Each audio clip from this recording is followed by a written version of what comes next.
I was always the one being pampered by my parents, while Ethan was more like someone they picked up out of a dumpster. Take this instance as an example. I got accepted into Stanford University, which is about a 30-minute drive from home, even though it's not far.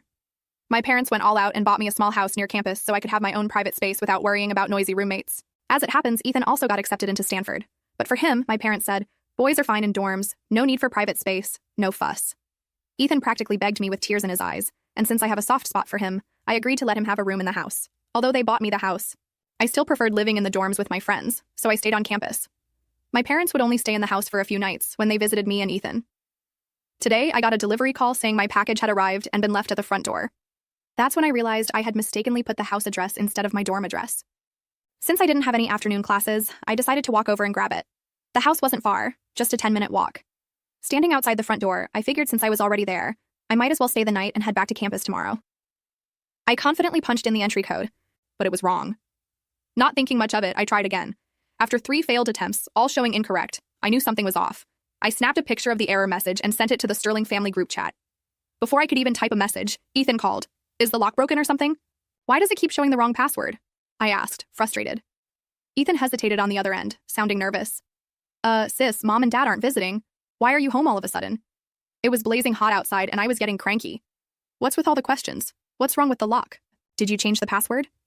Sis, don't get upset. We're just about to finish class. We'll be there in a few minutes. Just wait a bit. Clearly terrified of me losing my temper, Ethan hung up in a hurry. What's the big deal? Couldn't he have just told me the new password? Annoyed, I stood in the shade waiting for Ethan. 15 minutes later, Ethan came rushing over, and I noticed a girl following behind him, walking at a leisurely pace. So that's why he said he's dating someone. The girl, Madison Maddie Cole, had flawless fair skin and perfectly applied makeup. But as she walked over, she shot me an unfriendly look, as if I had interrupted her date and offended her. Sensing that I was on the verge of exploding, Ethan quickly handed me an ice-cold Coke. Sis, this is Maddie. Maddie, my girlfriend. She's been staying here for a few days. I took the Coke, and it cooled me down a bit. But the second I realized my brother had his girlfriend staying at the house without even telling me, my anger reignited. Ethan, knowing my temper all too well, immediately added, Maddie, this is my sister Harper. She's in the finance department at school. Maddie clearly didn't want to talk. It wasn't until Ethan nudged her that she gave me a half-hearted nod as a greeting. The atmosphere was incredibly awkward. Ethan broke the tension by punching in the new password and opening the door. The new code was clearly a birth date. It wasn't mine, Ethan's, or our parents'. It had to be Maddie's. The previous code had been set by me, but Maddie had apparently found it too complicated and had Ethan change it to her birthday. When Ethan explained this, I couldn't help myself and punched him in the shoulder. This idiot gave the house code to someone outside the family, and not only that, he changed it to something she could remember. Ethan, sensing my irritation, resorted to his usual tactic, playing the pitiful little brother. Fine. I'll let it go this time since Ethan seems to like her. After all, it was our first time meeting. Who knows if we'll even see each other again. No need to make things too hostile. But as soon as I stepped into the living room, I was in complete shock. Can someone explain why everything was pink? Everything? I had hired an interior designer to create a sleek, minimalist look. Now the walls were covered with tacky country-style paintings and posters. Cheap, mismatched decorations hung everywhere like something out of a bargain bin at a discount store. I swallowed my anger and walked inside. Ethan followed behind me but kept quiet.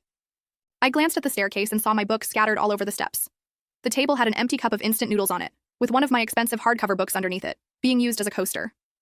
What enraged me the most was that the upstairs suite, my room, had become their bedroom. The second floor had a shared bathroom, and a master suite with a walk-in closet and private bathroom, which was originally mine.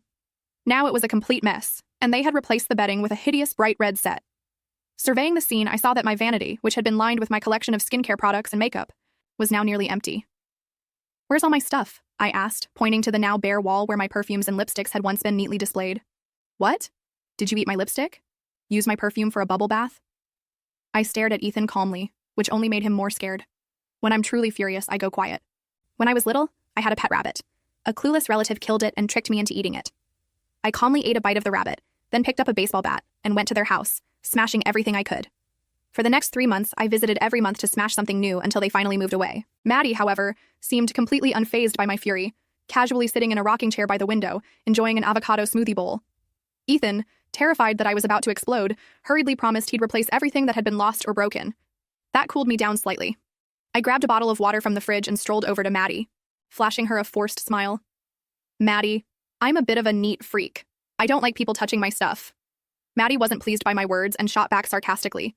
Well, Harper, this is my boyfriend's house. I can use whatever I want. The owner doesn't mind, so why should you, the guest, care?